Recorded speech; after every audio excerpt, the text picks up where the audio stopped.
Guys, the most scariest thing's ever happened right now. There's been a huge earthquake, or should I say a tremor. This big avalanche of snow just came rolling down the mountain.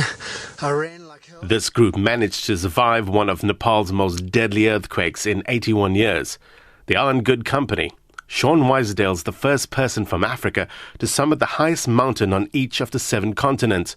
But this expedition was extremely daunting. There's not much that you can really do. The whole ground, the ground is shaking underneath your feet, and it's horrific. It's terrifying.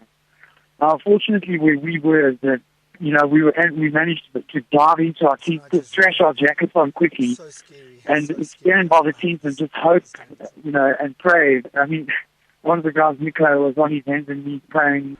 The group's family back home are still reeling from the news of the climber's near-death experience. Feeling quite uneasy and anxious, obviously, and then also because of the aftershocks.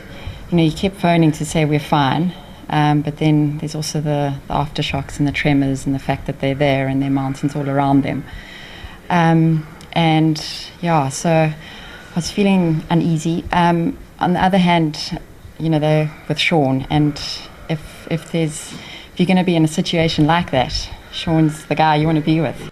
The mountaineers headed to a nearby village and are now working out their next move. The biggest problem that we face, for example, now in Kathmandu is that there's no electricity, no water, there are no services, there are no flights from out of this mountainous region and into Kathmandu currently. It's better for us to stay here and wait until the situation is stabilized in Kathmandu before we think about heading there. We're in the valley now. We're in a place of relative safety. Once we settle down, we'll make a decision on what we want to do. We may even go back and continue climbing. So I want him back in the living room, whatever he decides, it's the right decision. I'll go with it. For now, all they can do is wait.